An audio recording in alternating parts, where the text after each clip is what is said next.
Kailangan natin makaligtas para maisigawa natin ang gusto natin mangyari. Ang tanong, paano tayo makakalis dito? Tingnan nyo yung mga asul sa labas, oh. Para mga gutom na gutom eh.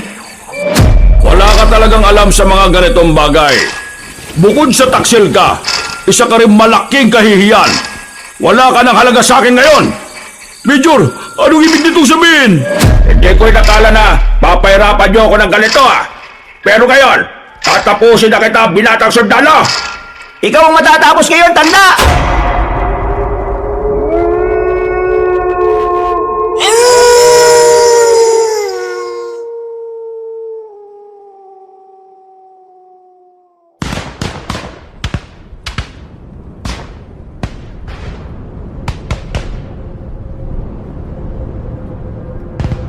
Alas 6 pa lamang ng umaga, maririnig na ang putukan ng baril sa baryo ng Makisig.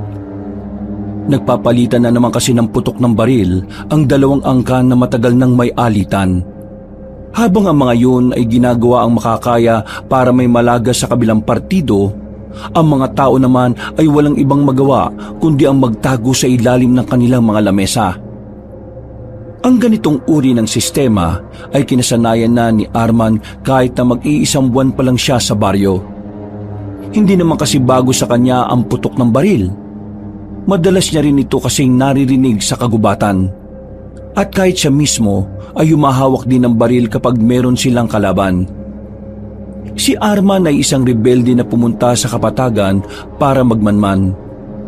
Trabaho niya magatid ng impormasyon sa kanilang commander na si Ligaya. Halos isang buwan na niya itong ginagawa. Pero wala pa rin siyang makuhang impormasyon kung saan ang target nilang dukutin na opisyal ng kasundaluhan. Ito talaga mga De La Cruz at Carlos. Hindi pa nagkakaubusan eh, no? Ang tagal na rin nilang ganyan eh. Paano ba sila bumaril? At parang wala namang tinatamaan kahit na isa. Mga ganyang tao, mga duwag yan. Magbabarilan pero nakatago. Kung totoong matatapang ang mga yan, dapat lumabas sila at magbarilan sila ng harapan. Tumigil na nga kayong dalawa. Baka mamaya may makarinig sa inyo dito at malaman kung ano tayo. Pabayaan nyo na yung mga yan na magpatayan. Wala namang kinalaman ng mga yan sa misyon natin eh. Nakaupo lang ang tatlo sa isang lamesa habang kumakain ng lugaw. Wala silang pakialam kung nagbabarilan ng dalawang angkan at kahit naroon pa sila sa bandang gitna.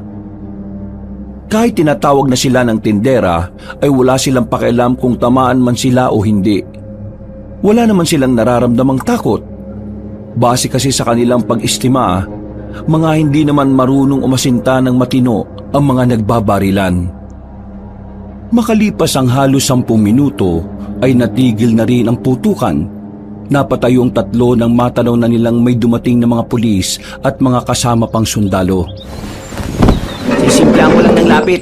Titingnan ko kung nandun yung subject. Sige, mag-ingat ka. Wala kami magagawa kapag nahuli ka nila, ha? Ako pa ba? Ako yata ang pinakamagaling na espiya ng samahan. Sa sobrang galing mo, 6 na beses ka nang munti ka nang mamatay. Naglakad na palapit doon ng lalaking si Epi. Kampante naman ang dalawa na walang mangyayaring masama roon. Bihasa na kasi si Epi sa ganoong trabaho. Kahit na madalas na nalalagay sa alanganin ng buhay nito, ay nagagawan pa rin ito ng paraan. Magbayad ka na. Doon na lang natin hintayin si Epi.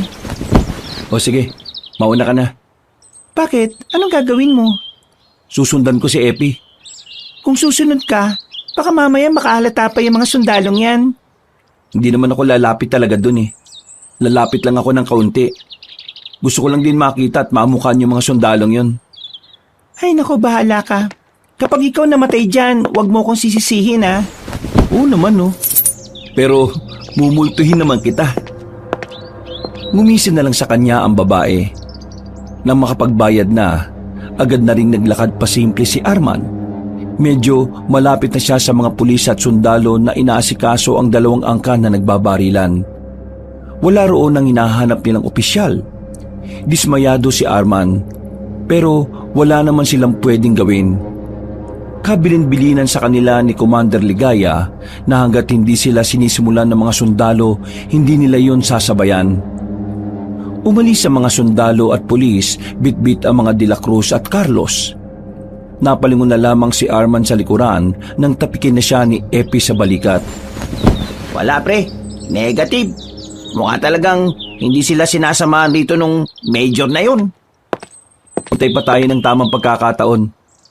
Yung taong yun lang ang kailangan natin para mabawi si Commander Teves. Kailangan natin maging pasensyoso. Eh di, balik muna tayo sa bahay. Natatay na ako eh. Kakakain mo lang? Pambira naman yung tiyan mo na yan, no? Napapailing na lamang si Arman. Umuwi na lamang din sila dahil wala na rin naman silang gagawin sa labas. Saktuhan lang ang laki ng bahay na kanilang tinutuluyan. Meron itong itaas pero para lamang yung kay Mariposa. Kasakasama na nila ang babae simula pa lang nung una. Pagpasok ni Arman sa loob ng bahay ay nakita niya kagad ang damit na nakasampay sa dingding. Ang damit na yon ay bigay sa kanya ng una nilang commander na si Teves. Napangiti siya. 4 na taon na rin kasi mula ng dakpi ng mga otoridad ang kanilang unang commander. Sumali kasi sa kilos protesta si Commander Teves. Nang magkandaleche-leche na, hinuli ang matandang lalaki. Pinahirapan, pinapaamin at ikinulong ng mahabang panahon. Samantalang ang ipinaglalaban lamang nila ay patalisikin ang mga nasa posisyon na walang ginawa kundi kulimbatin ang kaba ng bayan. Bukas pala ng umaga, aakyat muna ako ha. Makikibalita lang ako sa baluarte natin. Baka naman tumagal ka na naman ng ilang araw doon ha. Kailangan ka namin dito. Hindi naman. Pagkarating ko ron, uwi ka agad ako mga bandang hapon. Nanaginip kasi ako kanina ng masama eh. Hindi ako mapakali. Base kasi sa panaginip ko, napahamak daw yung iba nating kasamahan. Kabalik rin yung panaginip. Kaya huwag kang magpapaniwala dyan. Kahit na, uwi pa rin ako sa atin. Mas maganda ng sigurado, no? Minsan, nakakatotoo ang panaginip. Ay sus, eto na naman tayo mga pangitain at kasabihan ni Mariposa. Palibasa kasi ikaw, hindi ka naniniwala eh. Pilosopo ka kasi. Wala naman kasing magandang paliwanag kung bakit kailangan nating maniwala sa mga panaginip. Dati nga nanaginip ako nagkaroon ka ng lawit. Nagkaroon ka ba ng lawit? Sira ulo ka talaga. Isusumbong kita kay Commander Ligaya pag akyat natin sa bundok eh. Ay nako, tumigil na nga kayong dalawa. Baka mamaya kakaganyan nyo. Ayaw makatuluyan yan eh. Ikaw ang tumigil. Wala akong oras sa ganyan, no? Nakatuon ang atensyon ko kung paano natin may babalik si Commander Teves.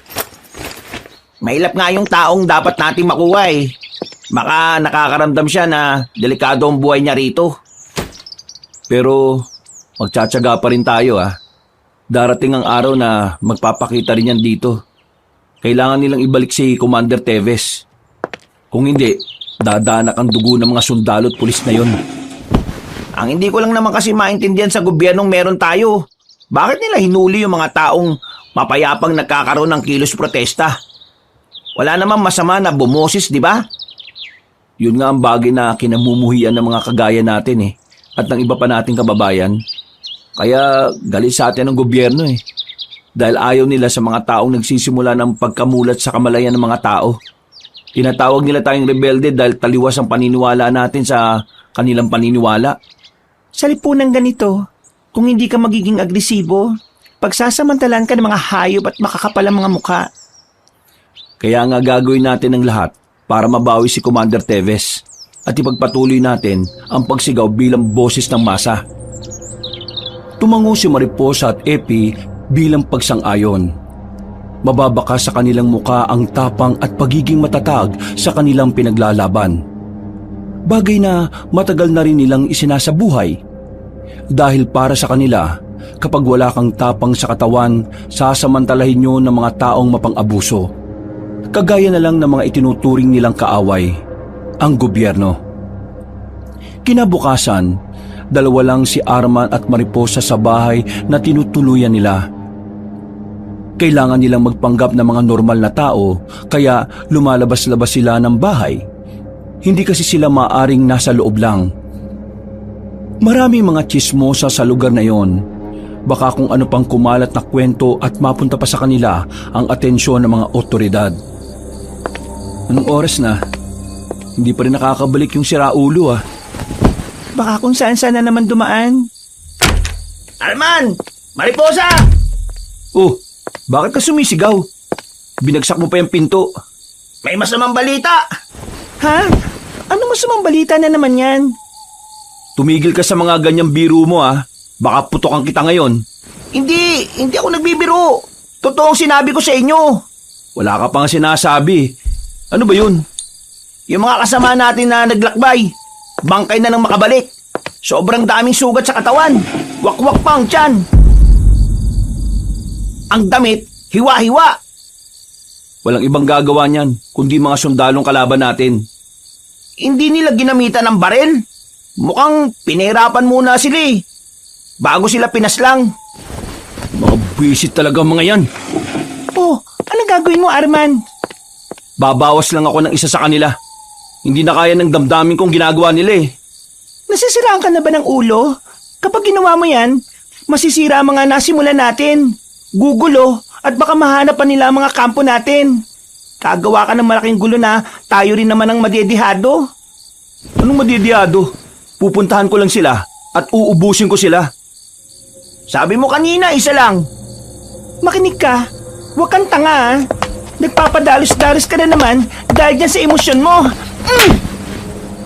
Tila naulog ang ulo ni Arman sa sampal na ginawa ni Mariposa.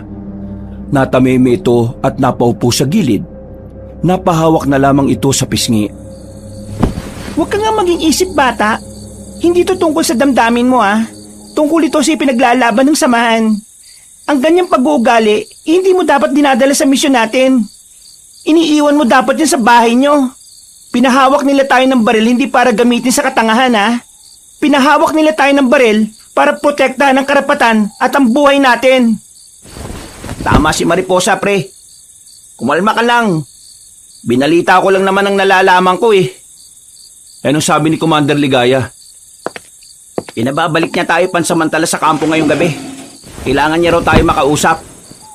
Delikado. Nagkakalat ang military sa baryong ito eh.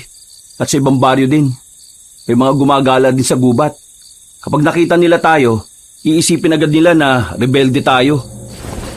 Iwan natin ang mga baril natin. Pumayag na lamang si Arman sa suwestyon ni Mariposa. Itinago nila na maayos ang kanilang mga armas at saka lumabas ng bahay.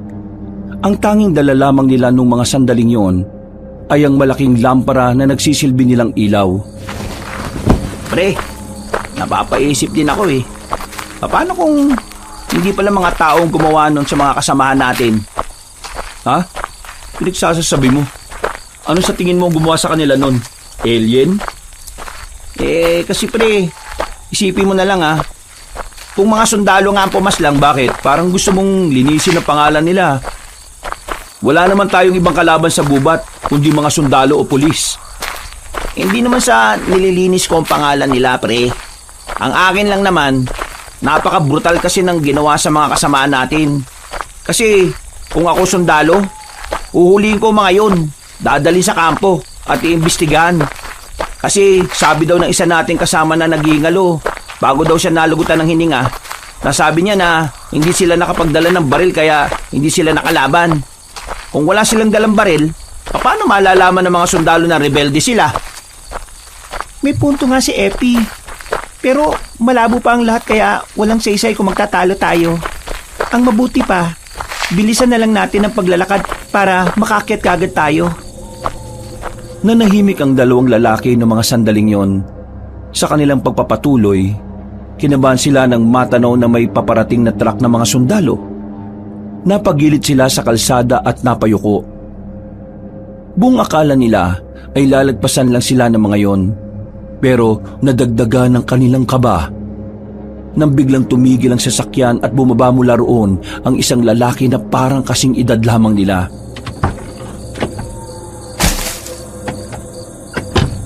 Magandang gabi sa inyo. Nagro-ronda kami para bantayan ang area. Pwede ko bang malaman kung saan ang punta ninyo at anong pangalan ninyo? Nagkatinginan ng tatlo. Napasarado na ang kamao ni Arman ng mga sandaling yon. Nanggigigil siya kapag nakakakita siya ng sundalo sa harapan niya. Pero pinilit niyang ikalma ang sarili niya. Magandang gabi rin po. Ako po si Marie. Ito naman po si Armando. Ito naman po si Epeng. Galing po kami sa isang kaibigan. Wala na po kaming masakyan kaya naglalakad kami. Saan ba punta ninyo? Pauwi na rin po. Sumabay na kayo sa amin. Total pabalik na rin kami. Ay, hindi na po sir. Nakakaya naman po. Kaya naman po namin maglakad. Isa pa, malapit na rin naman po eh. Sigurado ba kayo? Baka mamaya mapahama kayo. May mga naglilipa na pa naman ng mga rebelde na nangunguha ng tao at gagawin nilang kaisa sa kanila. Ay, ganun po ba? Pero ayos lang po talaga. Alam ko din naman na pagod na din kayo sa maghapong trabaho ninyo. Sigurado ka ha? Opo sir. O sige, tutuloy na kami. Ngumiti pa ang binatang sarhento sa babae. Napangiti na lang din si Mariposa. Nang makaalis sa mga yon, ay kaagad na tinapik ni Epi sa balikat ang dalaga. Uy, wag mong sabihin na tight mo yung sundalo na yon ha. Baka nakakalimot ka. Sila kalaban natin. Ha? Ano pinagsasasabi mo? Kung makangiti ka, wagas Ginawa ko lang yon dahil kailangang hindi sila makahalata. Ano bang pinag-iisip nyo? Mga siraulo? Naniniguro lang kami. Isang malaking kasalanan ang gagawin mo kapag nagmahal ka na kagaya nila. Walang kahit na sino sa inyo ang pwedeng magdikta sa akin kung sino ang gusto kong mahalin ha. Uy, kalma. Pinagsasabihan ka lang naman Nauna nang naglakad ang babaeng si Mariposa. Iiling-iling na lamang ang magkaibigan dahil sa inasalang dalaga. Sinundan na lamang nila yon at hindi rin nagtagal nakakyat na rin sila ng kabundukan. Agad na bumungad sa kanilang katawan ng mga kasamahan nilang namatay. Nakalatag ang mga yon sa sahig habang dinadasalan ng kakilala nilang albularyo. Tinungo agad nila ang kinaroroonan ng bahay ng kanilang commander, ang matandang si Ligaya. Pagpasok nila sa bahay ng matanda, ay inabutan nila yon na merong binabasang libro. Mabuti naman at nakabalik na rin kayo. Pinauwi ko kayo dahil may nakaabot na impormasyon sa akin.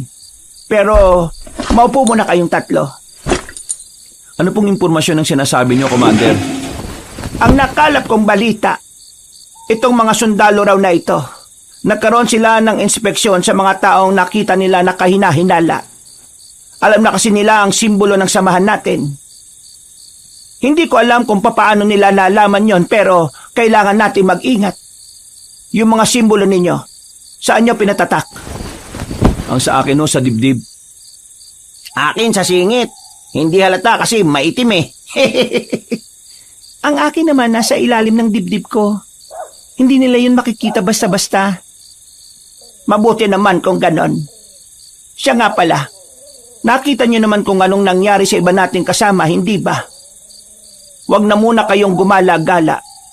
Doon na muna kayo sa bahay ninyo. Iwasan yung magkaroon ng interaksyon sa mga sundalo. Mas mainit tayo sa mata nila ngayon. Nakita niyo naman kung ano ang ginawa nila sa mga kaawa-awa nating kasamahan. Hanggang kailan ba tayo maghihintay, Commander? Hindi lumilitaw si Major Galang sa baryo Habang tumatagal, nagiging dihado na tayo. Si Major Galang lang ang susi para maibalik si Teves. Hindi tayo pwedeng maging mainipin. Anong gagawin natin sa mga pumaslang sa kasamaan natin? Hayaan na lang natin? Hindi. Nagpadala na ako ng 10 tao para rumonda sa lugar kung saan napaslang ang mga kasamahan natin.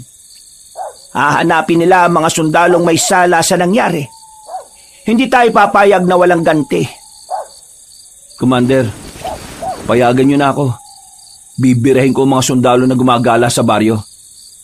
Isang malaking pagkakamali ang gagawin mo, Arman. Para kang tumalon sa kumukulong mantika. Kanina niya pa gustong birahin ng mga sundalo doon Hindi ko alam kung ano ba nangyayari sa taong yan. Wala tayong gagawin sa mga sundalo ng baryo. Kapag ginalaw natin sila, baka mas lalong mawalan tayo ng tsansa na makuha si Major Galang. Kaya, ikalma mo ang kalooban mo, Arman. Lahat tayo dito ay nagalit at nasaktan dahil sa brutal na pagpatay sa mga kasama natin. ano na bang balak bukod sa maghintay na lang? Mananatiling pareho ang ating mga plano. Maghintay. Bakit pa kami bumalik dito kung yan lang pala ang maririnig namin? Pre, kalma. Meron akong ibibigay sa inyo. Inilabas ni Commander Ligaya ang mga larawan ng mga sundalong kailangan nilang asikasuhin. Inilapag nito yon sa lamesa at inisa-isang ipinakilala. Teka, ito yung nakausap namin kanina. Aba, Sargento pala siya. Siya si Sargento Valdez. Siya ang pansamantalang pumalit kay Major Galang. Siya rin ang may direktang koneksyon sa taong yon. Habang naghihintay tayo kay Major Galang, uobserbahan natin itong sarhento na ito. Kukuha tayo ng tamang pagkakataon para kunin siya at piliting magsalita kung nasaan ang major nila. Mag-iingat din kayo sa ibang nandito sa larawan. May mga koneksyon din sila kay Major at mahuhusay din silang mga sundalo.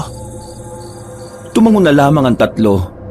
Kahit na papaano ay nakaramdam ng pananabik si Arman sa bago nilang gagawin. Bagot na kasi siya sa paghihintay. Gusto na niyang gumawa ng kahit na anong pagkilos. Nang makauwi na sila sa kanilang bahay, ay agad silang nag-isip kung papaano sila makakalapit sa sundalong si Valdez. Nagpanggap kaya tayong sundalo rin? Tingin mo ba, hindi niya kabisado lahat ng sundalong nasa area natin? Meron ako naisip na paraan. Ano? Para mapalapit kay Sargento, kailangan ko siyang landiin. Ha? Ano sabi mo dyan? Anong klaseng plano yan?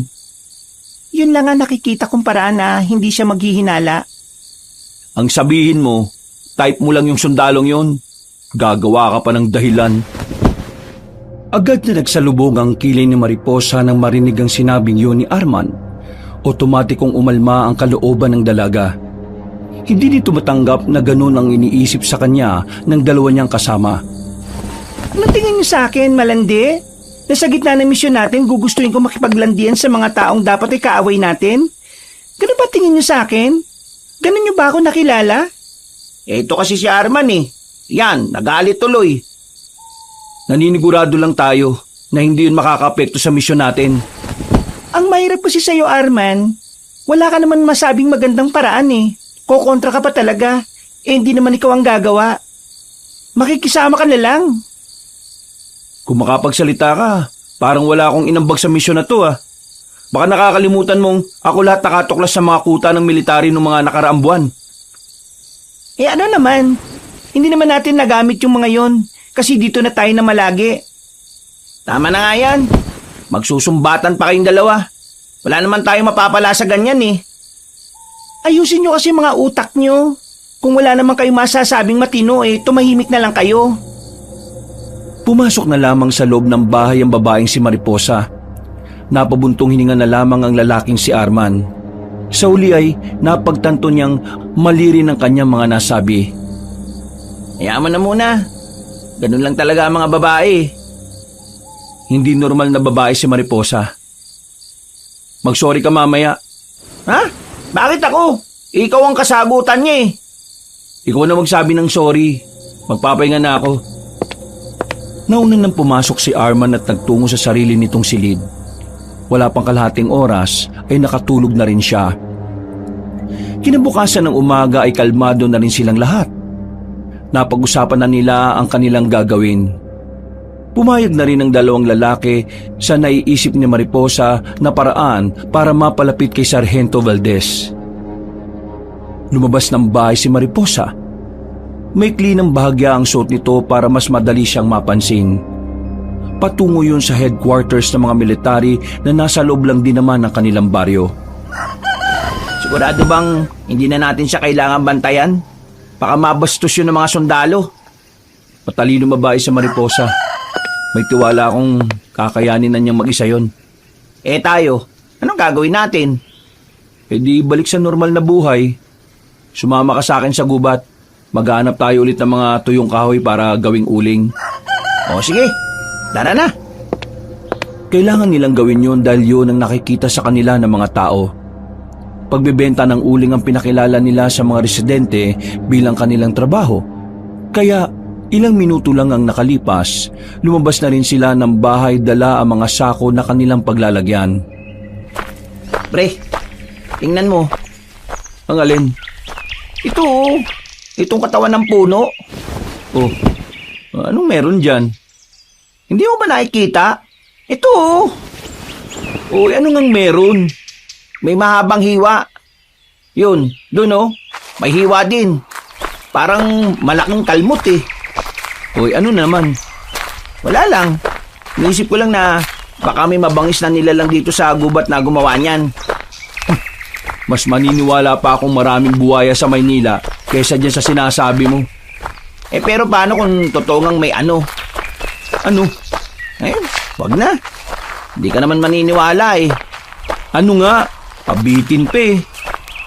Paano kung totoong aswang? Oh, saan mo naman narinig ang kwentong barbero na yan? Dun sa palengke kanina. Usapan lang ng mga matatanda. Matatanda na sila. Malalakas ang imahinasyon nila kaya hindi ka dapat nagpapaniwala, no? Ang tagal na natin pag-alagala sa gubat eh. Pero wala naman tayo nakikita mga aswang.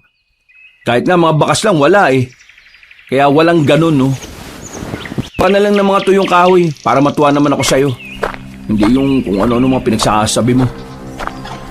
Biglang napatigil si Arman sa pagsasalita nang meron siyang nakitang katawan ng isang sundalo na nakahandusay sa likuran ng puno.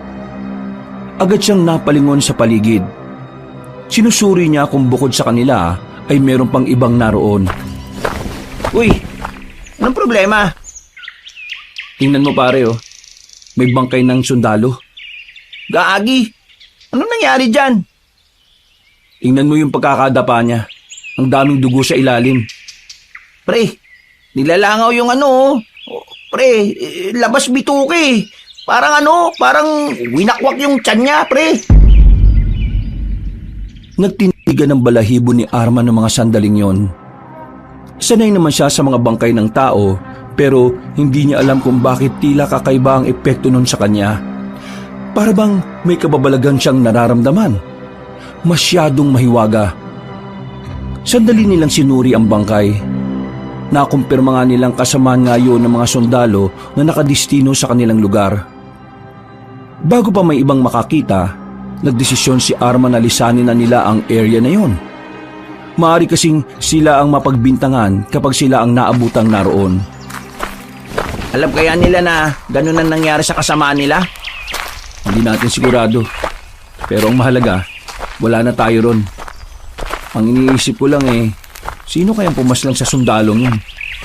Bukod sa atin, may iba pa bang mga may galit sa kanila? Yan ang aalamin natin. Pero pre, hindi ka ba napapaisip? Napapaisip saan? Pre, ganun na ganun din yung kinamatay ng mga kasamahan natin. Maraming kalmot tapos nakabuka yung tiyan. Uy, ano ngayon? Palagay ko, iisa lang ang pumaslang sa kanila. Ha? Paano mo nasabi? Sige nga. Paano kung may aswang nga talaga sa gubat at sila nga yung pumapaslang sa mga kasama natin at sa sundalong yon? Ay nako, itigil mo na nga yan. Wala tayong ganyang paniniwala sa samahan, no? Mag-focus ka sa misyon natin. Aswang-aswang ka pang nalalaman dyan. O sige nga, paano mo ipapaliwanag yung nangyari sa mga kasama natin at doon sa sundalong nakita natin ngayon? Hindi nakasagot si Arman. Maging siya kasi ay napapaisip din.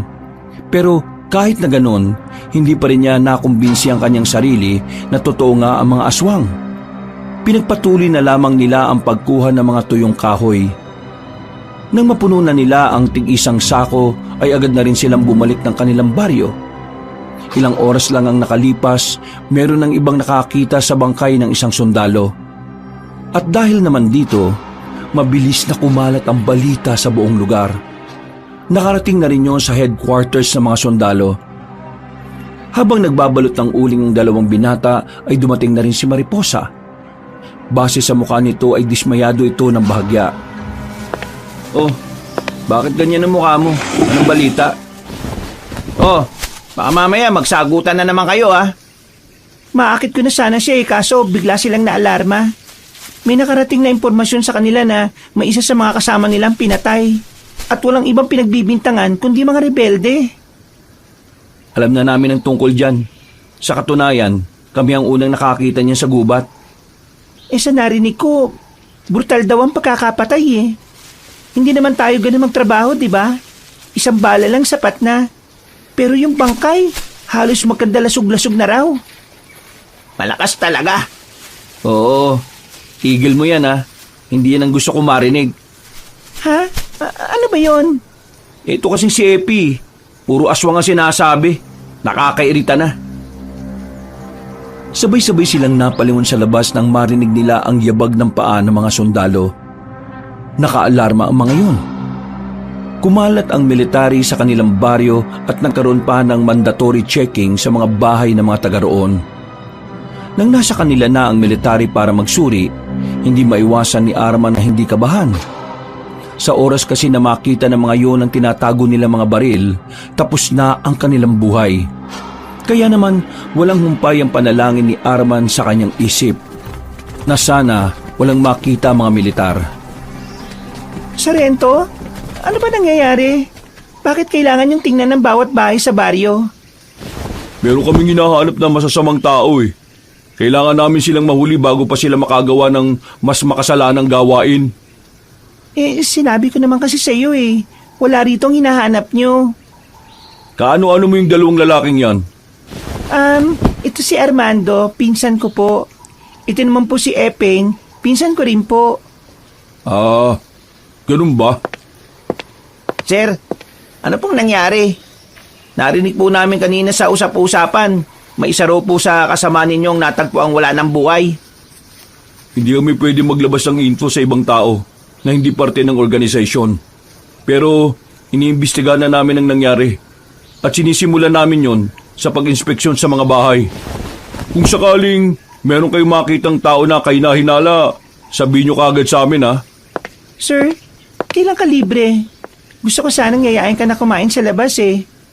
Ha? Ano kasi, wala pa akong libreng oras. Pasensya na ha. Sayang naman. Ang pogi mo pa naman. Gustong masok ka ni Arman sa mga naririnig niyang sinasabi ni Mariposa. Hindi kasi siya sanay na ganun ang dalaga. Nakilala niya yun bilang mainhin na babae. O sige, tapos na kami mag-inspeksyon. Malapit lang ang headquarters namin kaya sabihan nyo kagad kami ha kung may makikita kayong kahinahinala. Men, let's go! Nagmamadali nang makalabas ng kanilang bakuran ng mga sundalo. Nang makalayo na yon, nawala na rin ang ngiti ni Mariposa.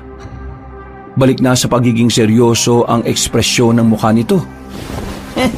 Ang galing mong umarte, Mariposa. Nakita niyo naman kung paanong tablan sa akin ng sundalong yan, di ba? Kaunting-kaunti na lang. Magbibitaw na rin sa akin ng mga impormasyon ng lalaking yon. Isang linggo pa ang nakalipas. Wala namang bago sa kanilang routine. Ginagawa pa rin nila ang pagbebenta ng uling bilang panakipbutas sa kanilang tunay na katauhan. Habang si Mariposa naman ay unti-unti nang nakukuha ang loob ng lalaking si Valdez. Pero sa kabila ng pagkakaroon ng magandang progreso sa kanilang ginagawa, parami naman ang parami ang mga natatagpuang bangkay sa kagubatan. Pati mga sibilyan ay damay na rin. Ang iniisip ng mga military ay kagagawan nyo ng mga rebelde.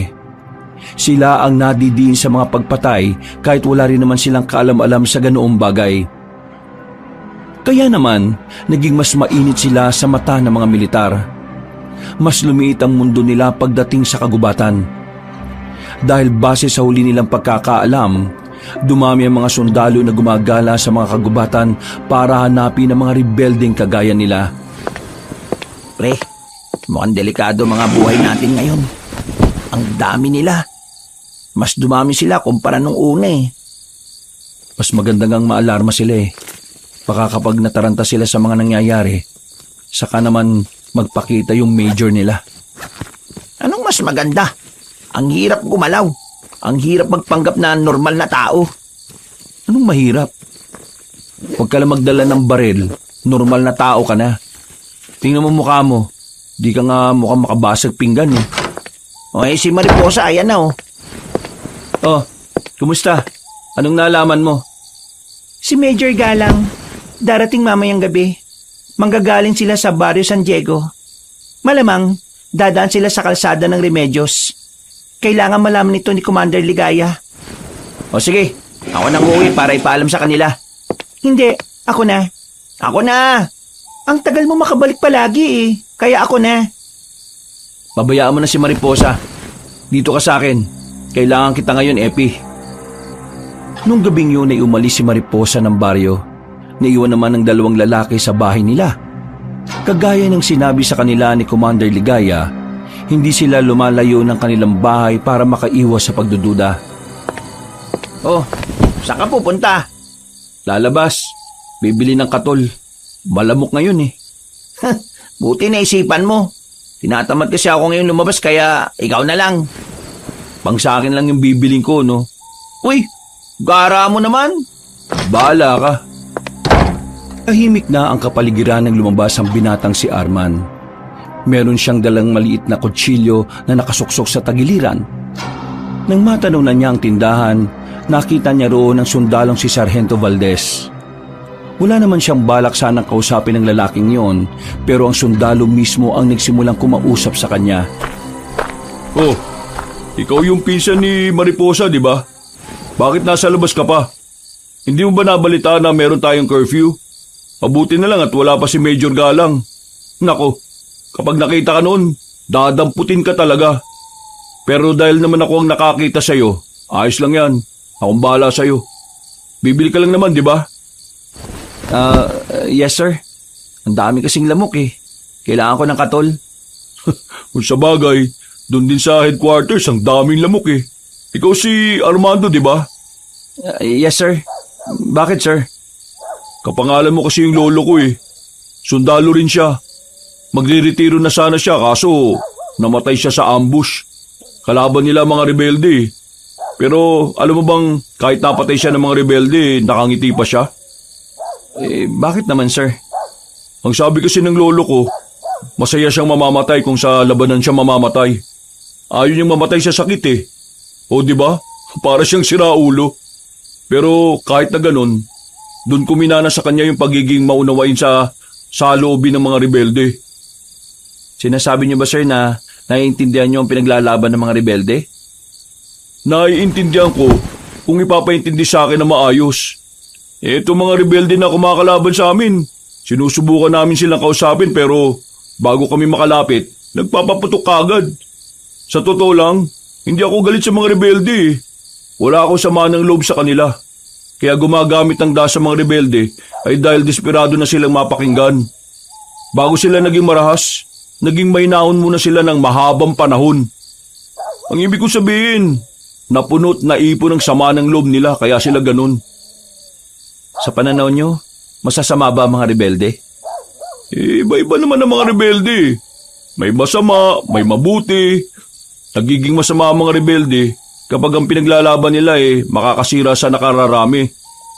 Mabuti ang mga rebelde kung ang pinaglalaban nila ay para sa pagbabago at ikaunlad ng kanilang buhay at ng mas maraming Pilipino. Ganyan palang pananaw niyo sa kanila? Bakit? Mali ba ako? Hindi. Hindi lang ako makapaniwala na may kagaya mo na ganyan na kaisipan. Kadalasan kasi sa mga naririnig ko, galit sila sa mga rebelde. Ang tingin nila sa mga rebelde, terorista, masasamang tao, mga salot at anay ng lipunan. Hindi ko kinakampihan ng mga rebelde Ang puso ko ay para sa bayan. Ang mamamayan ang pinoprotektahan ko. At ang mga rebelde ay parte rin ng mamamayan na dapat pinapakinggan ang mga hinaing. Hanggat may mga paraan para maayos ang mga gusot, yun ang palagi kong iniisip. At kung sakali mang ang mga rebelde ay nakakaperwisyo at marami nang nadadami na inosenteng buhay, wala kami magagawa kundi ang gawin ang trabaho namin. Sir, pwede ba ako magtanong? Pero wag sana ninyong mamasamain Pwede naman. Maganda nga usapan natin Bakit mas pinoprotektahan niyo mga politikong kurakot kaysa sa mga mamamayang ninanakawan nila? Maganda tanong mo Tinanong na rin sa akin yan ng mga nakakausap kong tao na galit sa amin. Pero, sige, sasagutin ko para alam mo at maintindihan mo rin. Hindi namin sila pinoprotektahan. Pinoprotektahan namin ay ang kapayapaan. Kung iisipin mo lang ng mas malalim, ang pagpigil namin sa mga dahas na banta ng gobyerno direktang pumapabor sa mga pangkaraniwang tao. Kung hahayaan namin ang mga mamamayan na gumawa ng kaguluhan dahil sa galit nila sa mga nakaupo, sa bandang uli, ang mga mahihirap na mamamayan lang din ang talo. Bakit? Dahil ang mga tao ang nasa lansangan at ang mga nasa posisyon nasa loob lamang ng mga opisina nila. Ay sinong kawawa? Kami, ang mga tao. Tayo mga pangkaraniwang Pilipino lang. Gagawin namin ang tungkuling sinumpaan at gagawin nyo rin naman ang pinaglalaban nyo sa kahit na anong paraan. Tayo magkakasakitan. Sila, nanonood lang. Kaya, hindi namin sila pinoprotektahan ha. Ang masakit na katotohanan lang, wala kaming kapangyarihan kalabanin sila dahil meron din kami mga pamilyang inaalagaan. Pero mga taong nagpoprotesta sa lansangan, di ba may mga pamilya rin silang iniwan para ipaglaban ang karapatan at hustisya? Kung sakaling mamatay sila dahil sa pakikibaka nila, may iwan din ang pamilya nila. Sir, kung ang isang mambabalot na kayang iwan ng pamilya para sa bayan, bakit kayo mga may hawak na armas, hindi nyo kayang gawin yon? Dahil nga, meron kaming sinumpaang tungkulin At ang sinumpaang tungkulin yon ay para sa bayan at hindi para sa mga nakaupo sa posisyon. Ang tungkulin nyo ay protektahan ng mga Pilipino. Kaya hindi ko maintindihan kung bakit ayaw nyong makisa sa mga taong nakikipaglaban sa katiwalian. Bakit nyo sila inaharang sa daan? Dahil kung sakaling mawala ang kapayapaan, mas maraming buhay ang mawawala. Hindi porke nasa lansangan kami para pigilan sila hindi na nila kami kaisa. Kasama nila kami sa laban. Kung biktima sila ng katiwalian, kami rin. Biktima rin pala kayo ng katiwalian Bakit ayaw nyong sumama sa boses ng masa? Kagaya nga na sinabi ko, meron kaming tungkulin na Di hubarin nyo yung mga uniforme ninyo at maging pangkaraniwang mamamayang kagaya nila. Hindi mo ko naiintindihan Mukhang hindi nyo rin ako naiintindihan, sir. At hindi ko rin alam na may pinsan pala si Mariposa na makabayan. Nang sabihin ni Sargento Valdez yun, ay nakaramdam ng kaba si Arman. Masyado kasi siyang nadala sa kanyang emosyon. Pakiramdam niya, lumabas ang pagiging aktivista at pagiging rebelde niya. Biglang namawis ang kanyang palad. Tumingin siya sa sundalong kaharap niya. Nakangiti yun sa kanya at di niya alam kung bakit. Naranasan mo na bang sumama sa mga kilos protesta? Ha? Yung mga sinasabi mo kasi, para kang leader ng mga taong nakikipaglaban para sa karapatan at sa hustisya Ha? Hindi. Wala pa akong nasasamahan na ganyan. Pero mahilig ako magbasa ng dyaryo. Kaya naman pala. Saksi ka sa mga nangyayari sa bayan. Pasensya na, sir Nadala yata ako Pero hindi ako galit Nagpapaliwanag lang ng pananaw. Ay, wala namang problema. Masaya nga ako kasi may kagaya mo na nagsasabi sa akin ng mga yon. Ramdam ko ang pagka-Pilipino mo. Tinapik siya sa balikat ni Sargento Valdez. Sa puntong yon, naramdaman niya ang kabutihan ng harap niya. Sa lahat kasi ng sundalo na kadaupang palad niya, ang lalaking yun lang ang medyo komportable siya. Pakiramdam niya'y bukal sa puso ang mga sinabi ni Sargento. Paano? Dito na muna ako Pasaya akong nakaargumento kita sa makabuluhang usapan. Sana magkaroon ulit tayo ng pag-uusap tungkol sa mas maraming bagay sa ibang araw. Ngumiti si Sargento Valdez at saka naglakad na rin paalis. Naiwan na lamang na nakatayo si Arman doon. Balisa at tulala ang lalaking si Arman na makabalik na siya ng kanilang bahay. Dahil sa nangyari ay nakalimutan na niyang bumili ng katol. Pumasok siya ng kanyang silid habang kumakatok naman sa pintuan niya si Epi para humingi ng katol. Kinabukasan na nakabalik si Mariposa, nasabi na nito ang napipintong pagdating ni Major Galang sa lugar. Nakapaganda na rin ang iba nilang mga kasama para sa kanilang gagawing pagdakip sa matandang Major. Mas matagal ka pa nga bumalik kaysa sa akin Naabot ka na ng umaga Si Commander Ligaya nagsabi na umalis ako kapag maliwanag na Wow! Samantalang ako, kahit ganong kadilim, pinapalayas agad ako para makabalik dito. Oy, bakit? Babae ka ba? Nakahanda na ang lahat mamayang gabi. Maganda na rin tayo. Ikaw, handa ka na ba, Mariposa? Mamayang gabi, baka magtapos na rin ang pagpapanggap mo na chicks ni Sargento. Wala naman na akong pakialam doon. Ang iniisip ko, kung paano natin makukuha si Major. Tama. Yun lang ang isipin natin. Dahil kapag nakuha natin si Major, magagamit natin siya para makabalik sa atin si Commander Teves.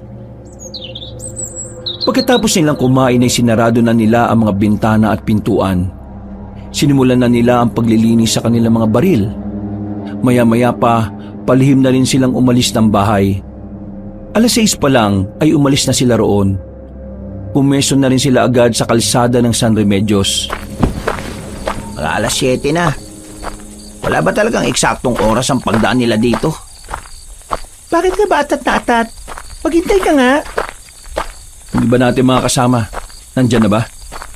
Napag-usapan namin doon sila sa kabilang banda. Tapos tayo rito. Tingin ko naman nandun na rin sila. Handa na tayo. Maya-maya mapapalaban na rin tayo.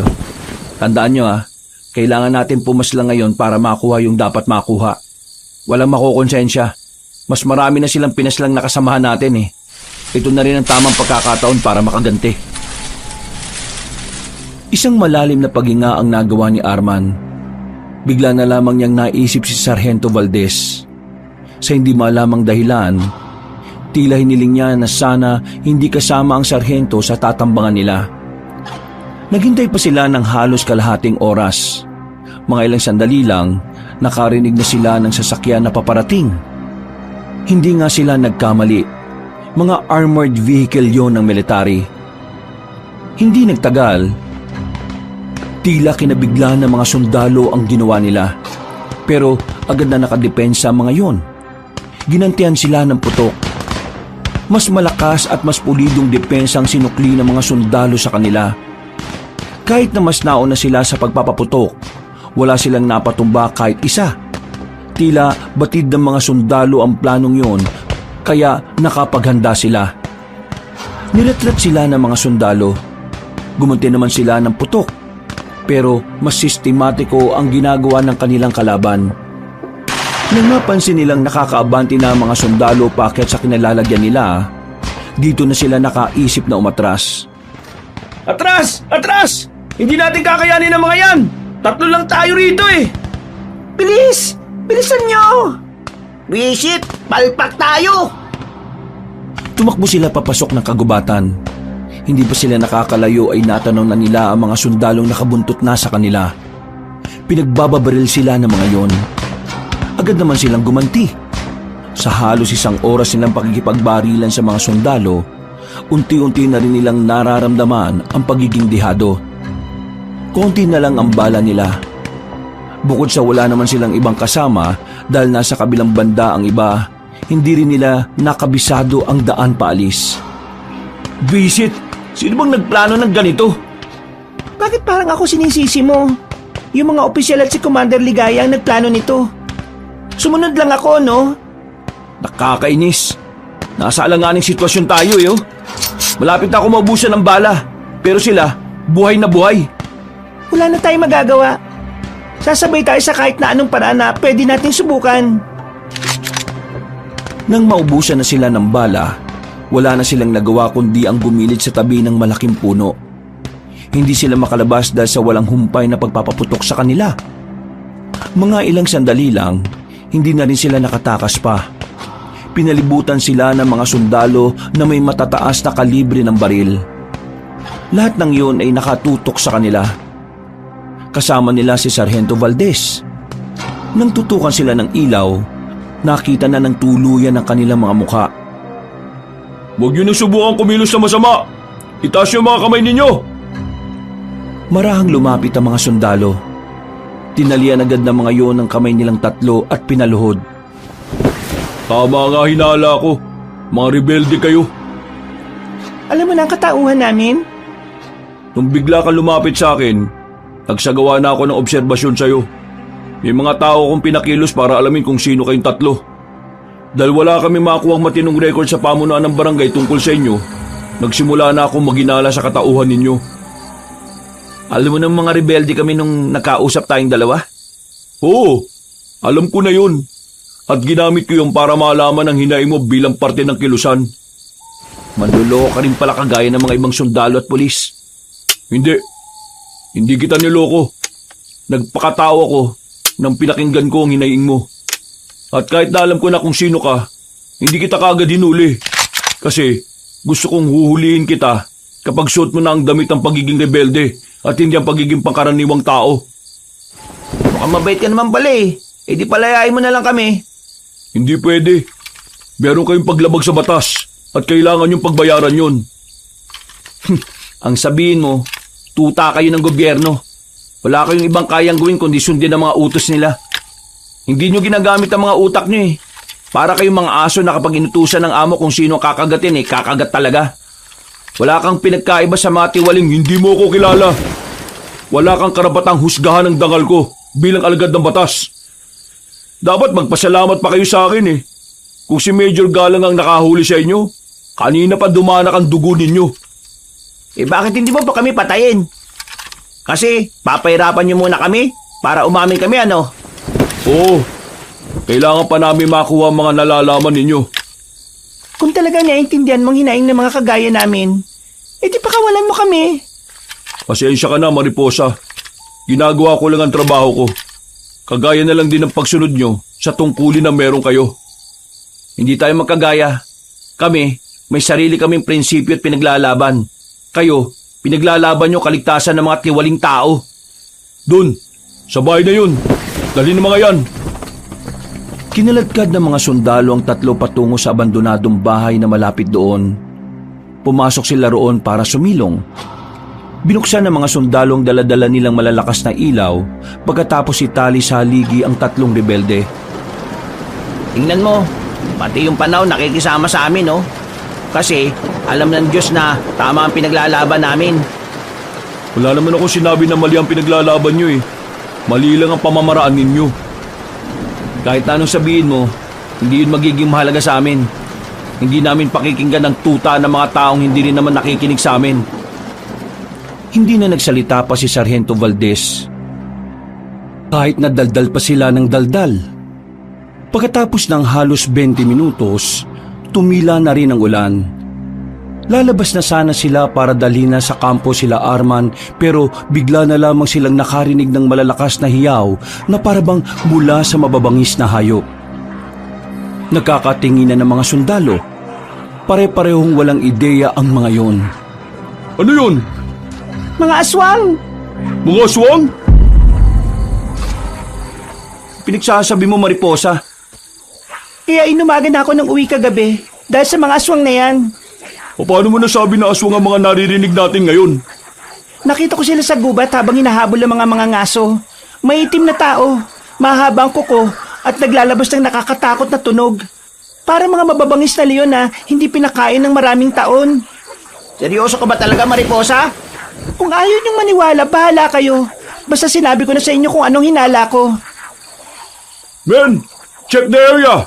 Kung sakaling aswang ang mga nasa labas, kailangan natin silang patayin. Hindi sila basta-basta. Mabibilis sa mga aswang. Base sa nakita ko, mas mabilis sila kung gabi at madilim. Magiging pabor din sa kanila na marami ang puno. Tanggalin niyo tong pagkakatali sa kamay namin. Makakatulong kami sa inyo. Hindi ko pwedeng gawin yan. Tatakasan nyo lang kami. Matagal kami nasa gubat. Gubat na ang mundo namin. Kaya alam namin kung saan magandang dumaan. Hindi mo ako maloloko, no? Kung alam nyo ang daan, bakit kayo napunta rito? Wala naman daan dito palis. Noong mga sandaling yon, nagsimula nang magpaputok ang mga kasama ng sarhento. Pinagbababaril nila ang mga aswang na nararamdaman nila sa paligid. Pero sa kasamaang palad, hindi agad nila matamaan ang mga yon dahil na rin sa kakulangan ng liwanag. Mga ilang sandali pa, umatake na ang mga aswang. Pinaghihila papunta sa kadiliman ng mga yon. Nilapag, nilantakan at parabang ginawang hapunan. Walang natira sa mga kasamahan ni Sargento Valdez. Hindi ito makapaniwala. Kahit si Arman na hindi naniniwala sa mga aswang ay namawis ang palad at noo dahil sa kaba. Mabilis na sinara ni Sargento Valdez ang pintuan. Wala itong nagawa kundi ang pakinggan na lamang ang mga kasamahan nito na nilalapa ng mabangis na nilalang. Uy! Tanggalin mo na to! Sumunod kayo sa akin! Dito, bilis! Wala ka talagang balak na tanggalin ito? Bahala kayo kung ayaw niyong sumunod. Lalapain kayo rito. Walang pagpipilian sila Arman, kundi ang sundan na lamang si Sargento Valdez. Hindi sila maaaring mapaiwan doon. Sila ang susunod na lalapain ng mga aswang kapag nagkataon. Dumaan sila sa malaking bintana. Sinamantala nila ang pagkakataon na abala ang mga aswang sa nilalapa. Mabilis ang ginawa nilang pagtakbo. Hanggang sa medyo makalayo na silang apat sa bahay na pinanggalingan nila. Tumigil na muna sila sa malaking bato na nadaanan nila. Kung talagang naiintindihan mo kami, tanggalin mo na itong tali namin sa kamay. Kung talagang hindi ka kagaya ni Major Galang, pagbibigyan mo kami. Sargento, mamamatay tayong lahat kung ikaw lang ang mag-isang kikilos para labanan ng mga aswang na yon. Magiging pabigat lang kami sa iyo kung dadali mo pa rin kami. May tama siya, pumayag ka na sir. Ito naman parang hindi ka nagkagusto kay Mariposa eh. Papayag ako pero ipangako niyong hindi niyo ko tatakasan at haharapin niyo ang batas ha. Oo na, dami mong sinasabi. Kinuha ni Sargento Valdez ang kutsilyo na nakaipit sa bandang hita nito. Isa-isa niyang tinanggal ang tali ng tatlo. Nagpatunog pa ng leeg si Arman at tumingin ng masama sa sundalo. Kanina pa kasi siya banas na banas kay Sargento Valdez. Kung wala nga lang yung hawak na baril, ay baka binira na niya ito. Buti naman at kinalagan mo na kami. Alam ko ang tumatakbo sa isip niyong dalawa. Anong pinagsasabi mo? Sargento, makipag-isa ka na sa amin. Oh? Nababalo ka na ba? Kalaban natin yan. Ngayon lang tayo sumusunod sa kanya kasi may hawak siyang baril. Kapag nawalan ng bala yan, pantay-pantay na tayo dito. Hindi si Sargento ang kalaban natin. Totoong naiintindihan niya tayo. Tinutulungan niya tayo. Uy, nagayuma ka ba niya? Para kang timang eh. Sargento, alam kong hindi ka kagaya ng ibang alagad ng batas. Alam kong meron kang prinsipyo at dignidad. Meron kang dangal sa ginagawa mo. Alam ko ring alam mo na wala kaming masamang hangarin kundi ang mabigyang hustisya ang iligal na pagdakip sa pinuno namin. Makipag-isa ka sa amin. Tutulungan ka namin makaligtas sa mga aswang. At pagkatapos ng lahat ng ito, tulungan mo kami mapakinggan ang hiling namin. Naririnig mo bang sinasabi mo, Mariposa? Hindi tayo pwede magtiwala sa gaya niyan. Tuta ng gobyerno yan. Utusan lang yan. Ang katapatan niya ay wala sa tao. Nasa amo.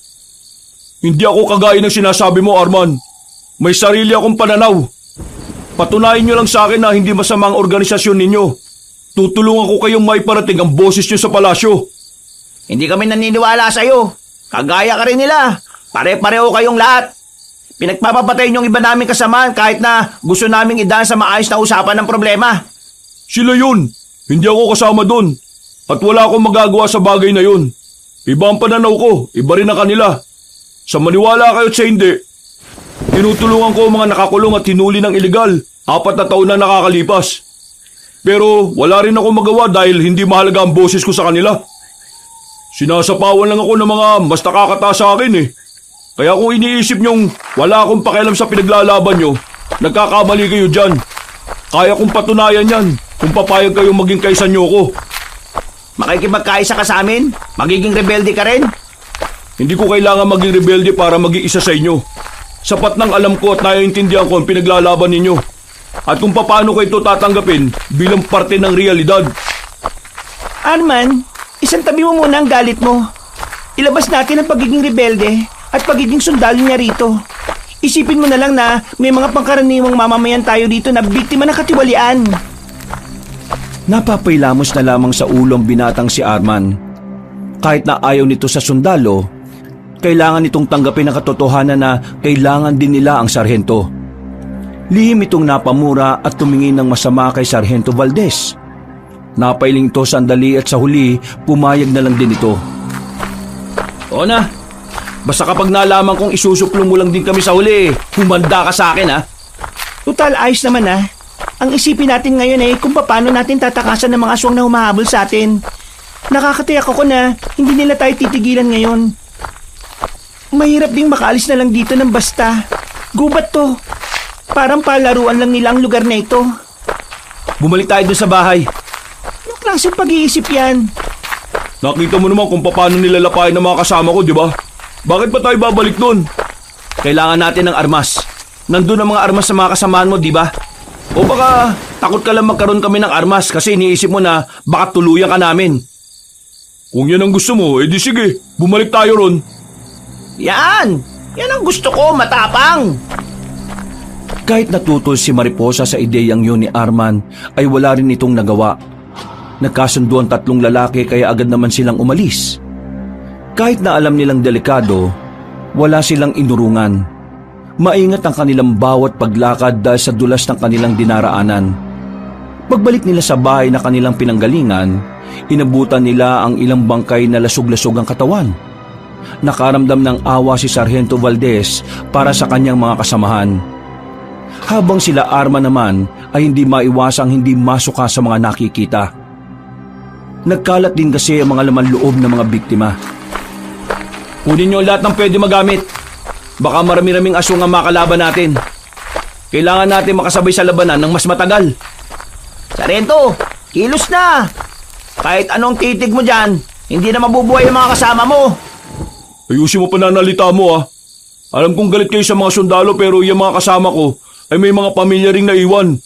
Huwag mong gawing katatawanan ng kamatayan nila. Ay, pasensya na.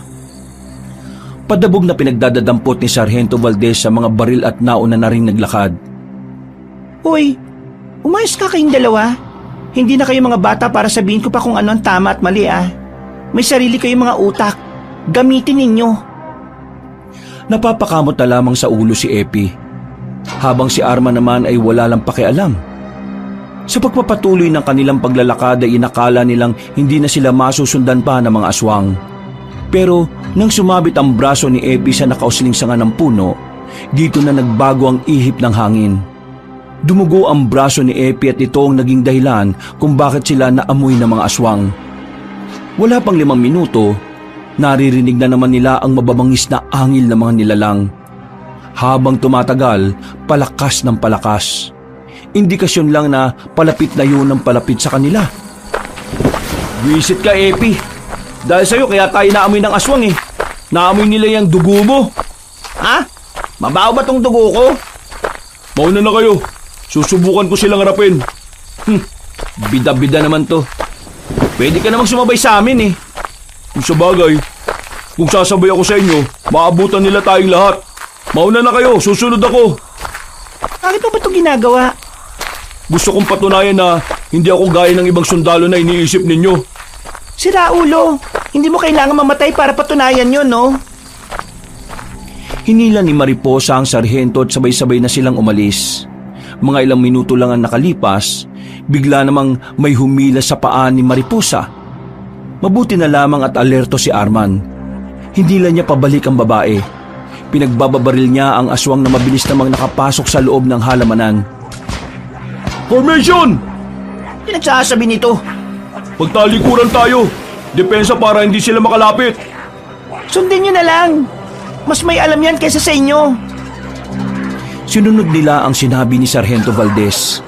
Maya-maya pa'y pinalibutan na rin sila ng mga aswang na tila takam na silang makain. Nang umatake ang mga yon, hindi na sila nagsayang ng oras. Agad na rin nilang pinaputukan ng mga aswang. Niratrat nila ang katawan ng mga nilalang. Walang makalapit kahit isa. Hindi pa nakontento ang 4. Kahit nasa labag na ang mga yon ay niratrat pa rin nila. Siniguro nilang hindi na talaga yon makakagalaw. Basic lang naman pala eh. Akala ko naman sobrang nakakatakot. Tipong mapapadasal ako, hindi naman pala. Huwag kayo maging kampante. Hindi porke nagawa natin silang talunin ngayon eh. Ganun pa rin ang mangyayari mamaya. Tara, umalis na tayo. Baka mamaya may iba pang aswang na makakita sa atin dito. Wala na silang sinayang na pagkakataon. Agad na rin nilang nilisan ang lugar na yon. Sa kanilang paglalakad, bigla namang umulan ng malakas.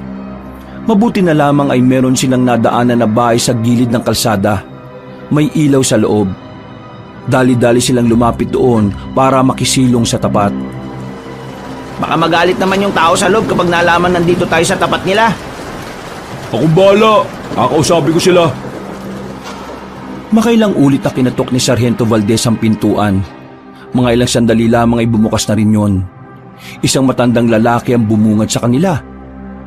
Hindi pa naman yun uugod-ugod pero puti na rin ang buhok nito. Sir, ano bang may paglilingkod ko sa inyo?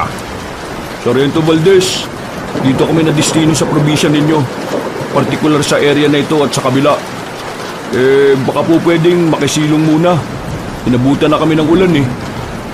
Sir, mukhang napalabang kayo Ang tataas na kalibre ng mga yan. Baka naman sir, madamay ako dyan Hindi po mga taong kalaban namin, Manong. Ano? Hindi mga tao.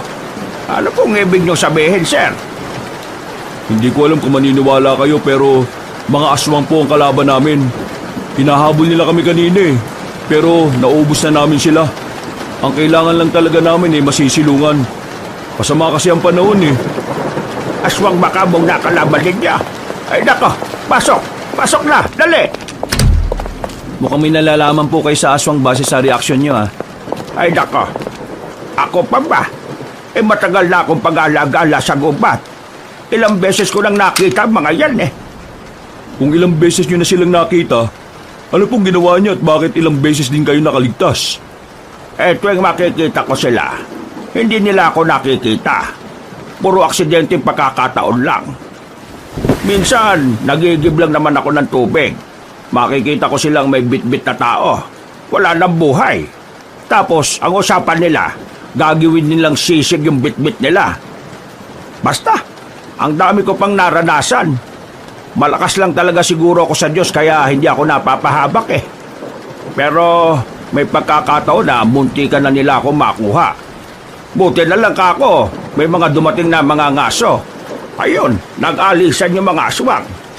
Kaya kayo mag-iingat kayo. Kahit may mga baril kayo kakayanin nila kayong labanan. Lalo na kung sa gubat pa kayo dadaan. Alam niyo po ba kung anong mabisang paraan para mas mabilis silang mapatay? Nako, yan lang hindi ko alam. Natatakot kasi akong pag-interesan ng mga aswang. Kasi tingnan mo, katabi ko lang ang gubat. Kahit na anong oras pwede nila akong puntahan dito kapag nalaman nilang nakikialam ako. Minsan ba naisip niyong magsumbong sa mga sundalo o pulis na may aswang dito? Ginawa ko na yan. Kaso nagmukha lang naman akong tanga. Hindi naman nila ako pinaniwalaan Malabo ka talagang paniwalaan ng militar. Patagal na kaming nasa gubat pero wala naman kasi kaming nakikita mga aswang noon. Pero ako kasi, hindi ko inalis yung anggulo na totoo mga aswang. Kaya hindi na rin ako nagulat na totoo sila. Teka, sandali lang. Iinitan ko kayo ng maiinom Mukhang nilalamig na yung kasama niyong babae. Ay, sige po. Maraming salamat po. Umalis sa matandang lalaki at nagtungo ito sa kusina sa bandang likuran ng bahay. Noong mga sandaling yun ay lumalakas na ng lumalakas ang ulan. Malakas na rin ang hangin sa labas. Kaya naman naisip ni Arman na maaaring magtagal pa sila roon hanggang umaga. Wala naman silang magagawa. Kahit na wala silang tiwala sa matandang kausap nila ay kailangan nilang sumilong doon. Sargento, eto tanong lang Anong order sa inyo ni Major Galang? Patayin kami? Wala siyang ilalabas na info sa atin. Huwag na tayong umasa. Ang alam ng mga taga Maynila, si Commander Teves ang may pakana ng terorismo sa Isabela. Kaya siya hinuli nung nakita siyang nagpoprotesta. Ngayon, lahat ng may koneksyon kay Commander Teves, pinapadakip sa amin. Kabilang na rito yung kapatid niya, si Commander Ligaya. Siya ang top priority namin. Kailangan namin siya makuha ng buhay.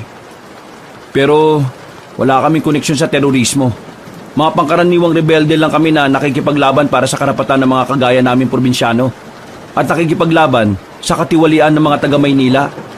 Alam ko, naiintindihan ko kayo at naniniwala ako sa inyo. Sus, kunwari naniniwala pero hindi naman. Bago ako madistino rito, nakausap ko si Commander Teves nang ilipat siya ng piitan. Sinabi niya sa akin ang lahat. At naniwala ka kay Commander Teves. Kahit pinaghihinalaan siyang utak ng karahasan? Ikaw na sundalo na may maayos na ranggo? Naniwala agad sa isang taong kinulong dahil sa maling paratang? Oo, naniwala ko.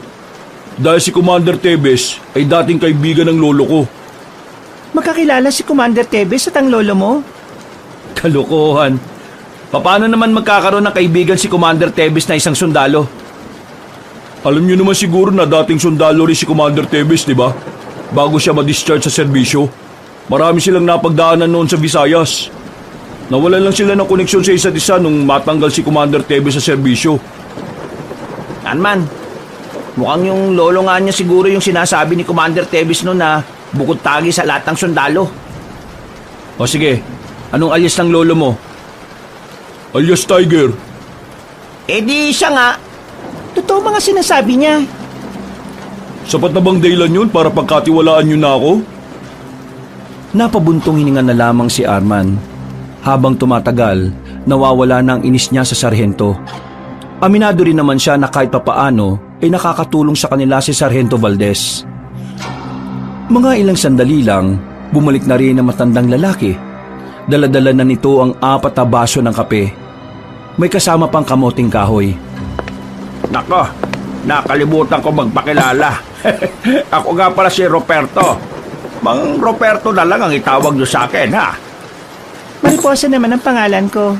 Ito naman si Arman at Epi. Ito, si Sargento Valdez. O siya, sige na. Tikman nyo na yung kape na ito para mainitan na yung sikmura din nyo. Maganda yan ngayon kasi mas lalo pang lumalakas ang ulan eh. Maraming salamat sa pagtanggap niyo sa amin.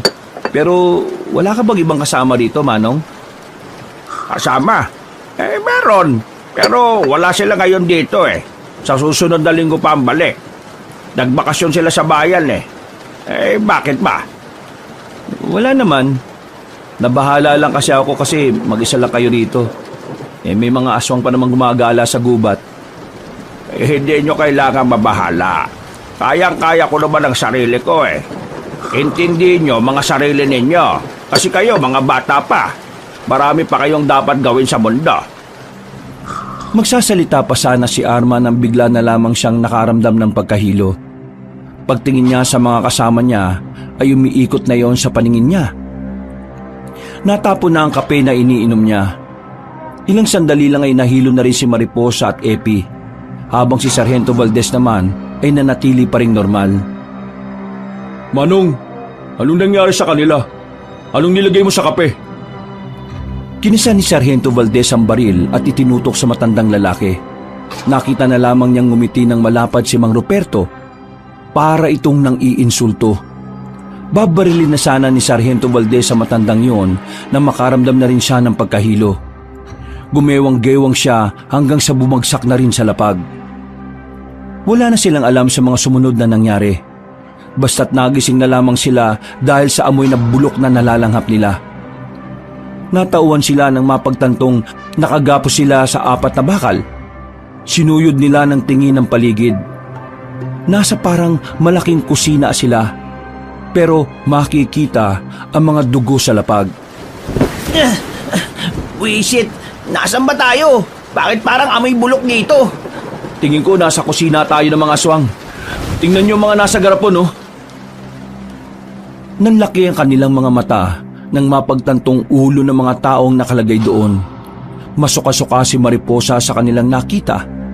Maging si Sargento Valdez ay hindi rin makapaniwala na nasa ganong uri sila ng lugar.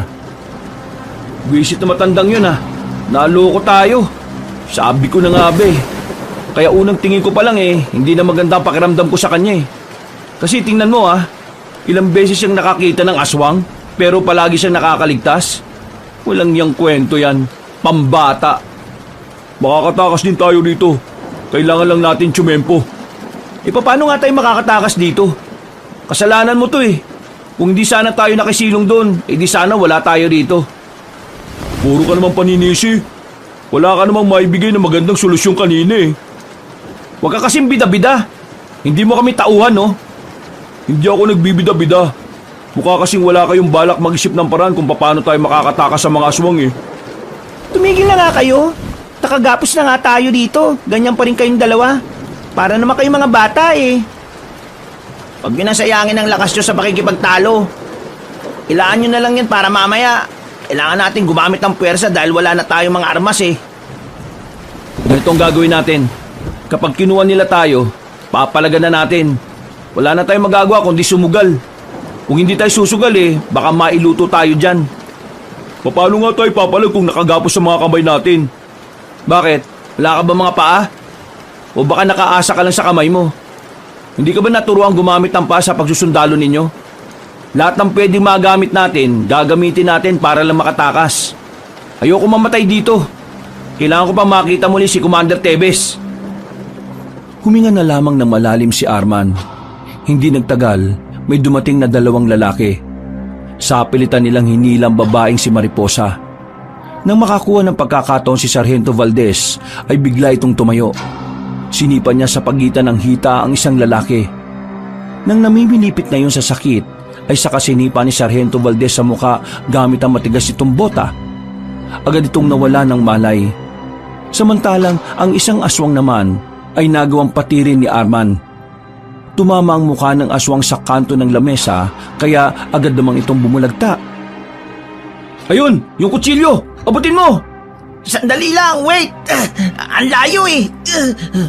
Ang iksi kasi ng binti mo Ako na! Gamit ang kaliwang paa ay naabot ni Sargento Valdez ang kutsilyo na nahulog mula sa dalawang aswang. Nang makuha nila yon, ay pinagsikapan nilang maabot yun ng kamay. Dahil sa sanay na si Sargento sa ganong klase ng senaryo, agad din naman niyang natanggal ang kanilang pagkakagapos. Sumilip sila sa buong kusina. Nakita nilang naroon ang ibang aswang. Kaswal na nagluluto na ang ginagamit na karne ay karne ng tao. Gagapang tayo papunta dun sa labasan na yun. Walang papalpak kasi mamamatay tayong lahat kapag nagkataon. Lalo ka na Epi, maayos ka Uy, bakit ako? Manahimik ka na nga. Sinimulan nilang gumapang. Malalaki at mahahaba naman ang mga bakal na lamesang naroon. Kaya nagamit nila yon para ikubli ang mga sarili nila. Pero nang malapit na sila sa labasan, bigla na lang may dumating na aswang na may hawak. Nakita sila ng lalaking yun. Wala na silang choice kundi palaga ng mga naroon. Agad na kinuha ni Arman at Sargento Valdez ang itak na nakasabit. Tinaga nila ang aswang na malapit sa kanila. Habang ang ibang aswang naman na naroon ay agad na ring nagpalit ng anyo. Walang ya! 8 yan! 4 lang tayo! Paano na? Huwag kang duwag! Kakayanin natin yan! Biglang umatake ang mga aswang. Agad namang humarap si Arman at Sargento. Silang dalawa lang kasi ang merong hawak na sandata sa mga sandaling yon. Sa tuwing tatangkain ng mga aswang na lumapit sa kanila, ay winawasiwas nila ng malakas ang hawak nilang itak. Abante! Papuntang labasan! Dali! Inunti-unti nilang marating ang pintuan. Pero biglang may humarang doon na isang aswang. Hindi na nagsayang ng pagkakataon si Sargento Valdez. Tumakbo siya papalapit doon at saka hinataw na malakas sa liig ang aswang na yon. Nang makalabas na sila ng gusaling yon, kagubatan ang bumungad sa kanila. Saka lamang nila napagtanto na nakatirik pala yon sa liblib na lugar. Bilisan mo, Epi! Babagal-bagal ka naman Teka, sandali lang naman! Masakit na yung paa ko Pambihira ka naman talaga Mas binilisan pa nila ang kanilang takbo. Kahit na hindi nila alam kung saan ang tamang direksyon, hindi sila tumigil sa kakatakbo, matakasan lamang ang mga halimaw na humahabol sa kanila.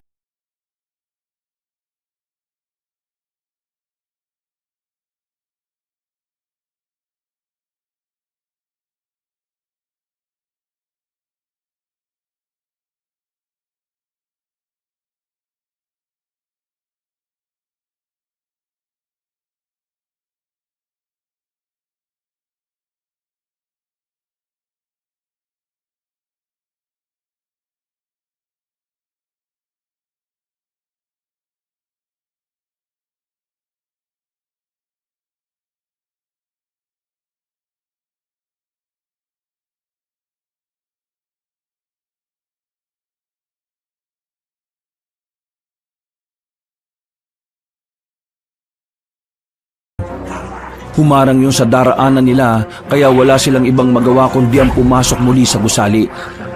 Sinarado nila ang pintuan at tinarangan pa ng bakal na lamesa. Sinarado rin nila ang mga bintana para matiyak na wala makakapasok na aswang. Dito na muna tayo. Delikado sa labas. Na-check ko na. Wala na mga aswang dito. Wala na nga mga aswang dito. Pero kasama naman natin yung mga pira-pirasong katawan ng mga tao. Nakakasuka. Sikmurain mo na lang. Wala naman tayong ibang choice eh. Kung nasa labas tayo, madali tayong mamamatay. Kung dito, kahit na papano ligtas naman tayo. Ang problema nito, paano kung mas dumami na sila sa labas? Eh di wala na tayong tsansa na makalabas pa rito. Kung may mga baril lang sana tayo, ubos yung mga yan Napabuntong hininga na lamang si Arman. Habang naririnig nilang kinakalabog ng mga aswang ang bakal na pintuan. Nagawa na rin nilang maging kalmado. Hindi na lang nila pinansin ang amoy, pati na rin ang nakikita nilang nakalatag lang sa mahabang lamesa. Hindi pa rin ako makapaniwala na nasa ganitong sitwasyon tayo. Lintik na mga aswang yan. Kahit di naman kami, nabigla rin. Ang tagal na kasi namin gumagala-gala sa mga kagubatan. Pero ngayon lang namin ito naranasan Hindi rin ako naniniwala sa mga aswang nun. Hanggang sa ako na mismo ang nakakakita. Sabi ko naman kasi sa iyo noon, di ba? Totoo mga aswang. Alam kong hindi kasama sa mga misyon natin itong mga aswang na to. Pero tingin ko, kailangan din natin silang ubusin. Malaking sagabal sila sa mga gusto natin gawin dahil naghahari sila sa kagubatan. Yung matandang si Mang Roberto, pasasabugin ko ulo nun kapag nakita ko siya ulit. Hindi ko matanggap na nagawa niya tayong lokohin. Ang sabi nga nila, ang pinakamagaling daw na sinungaling mga taong masyadong nagmamalasakit. Sino naman ang nagsabi niyan? Sila, di ko alam. Imbento. Pero seryoso, makakalabas pa ba tayo dito? Mahirap sagutin ang tanong na yan sa ngayon. Pero hintayin na lang natin sumikat ang araw. Ilang oras na lang naman. Baka mamayang umaga magkaroon ng himala at makatakas tayo dito. Baka sa mukha nilang apat ang pagod, takot at pangamba. Napasandal na lang sila sa dingding habang nakaupo. Nakikinig lang sila sa mga aswang na nagpupumilit makapasok sa kusinang yon. Sarento, kasama niyo ba si Major Galang kanina? Oo, babalik na siya at aalis na ako sa duty. Pero dahil sa pananambang nyo, hindi ko alam kung ano nang mangyayari. Alam mo kung gaano katiwali si Major Galang. Tanong ko lang, bakit hindi mo siya ilaglag? Madali lang sabihin na ilaglag siya. Pero yung magiging kapalit ng ganong klase ng aksyon, yun ang mahirap.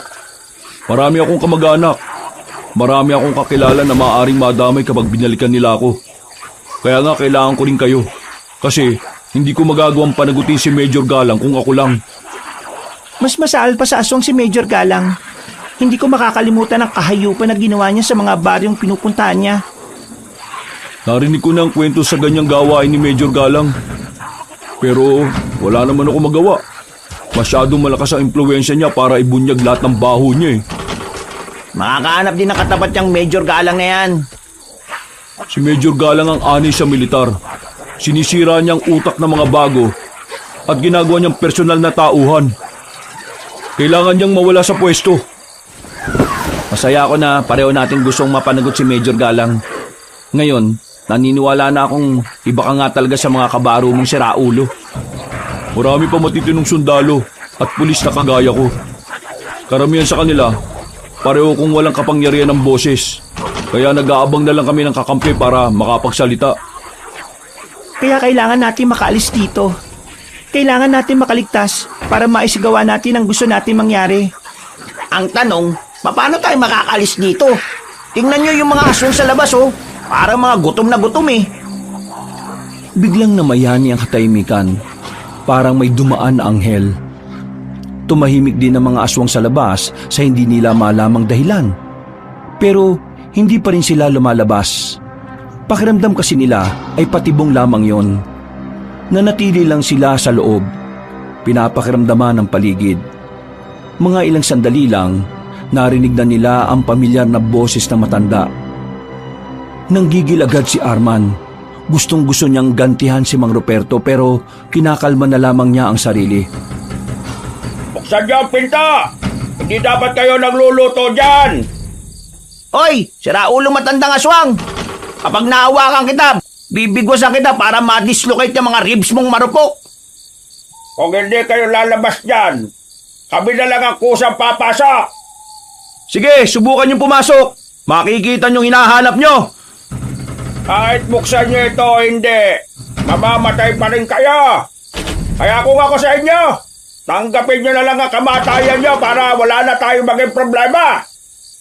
Sira ulo ka pala talaga eh. Anong tingin mo sa amin, mga tanga? Hindi mo kami madadala sa mga ganyan mong mga salita, no? Lumabas na kasi kayo dyan. Buksan niyo na ang pinto. At pag-usapan natin kung anong luto ang pwede sa mga karne at laman loob din niya. Ay, siya nga pala, Sargento. Narinig mo ba ako? Gusto ko lang sabihin sa iyo na pinapahanap ko si Major Galang. Mamaya lang makakasama niyo na siya dyan bilang masasarap na ulam namin. Ano kailangan niyo kay Major Galang? Ay, wala naman. Gusto ko lang maningil sa ginawa niyang pagkamkam sa lupain ng mga angkat ko. Ang bihira si Major Galang ha. Ang dami naman niyang kaaway. Kayo mga sundalo kayo. Mga wala kayong kwenta. Konsentidor. Hinahayaan niyo lang na magawa ni Major Galang ang mga gusto niya. Wala siyang pakialam kahit makaperwisyo sa buhay ng iba. Kung si Major Galang lang pala ang kailangan nyo, bakit pati kami nandito? Wala naman dapat akong pakialam sa inyo Pero kayong lumapit sa akin. Kaya naman, isasabay ko na lang din kayo sa mga kain namin para sa salo-salo namin mamayang alas 3. Dami mo namang sinasabi. Tingnan natin kung makapasok kayo rito. Paano kung sunugin ko na lang kayo dyan para lumabas kayo? Sunugin? Kaya mo bang masunog ang mga imbakan yung pagkain dito?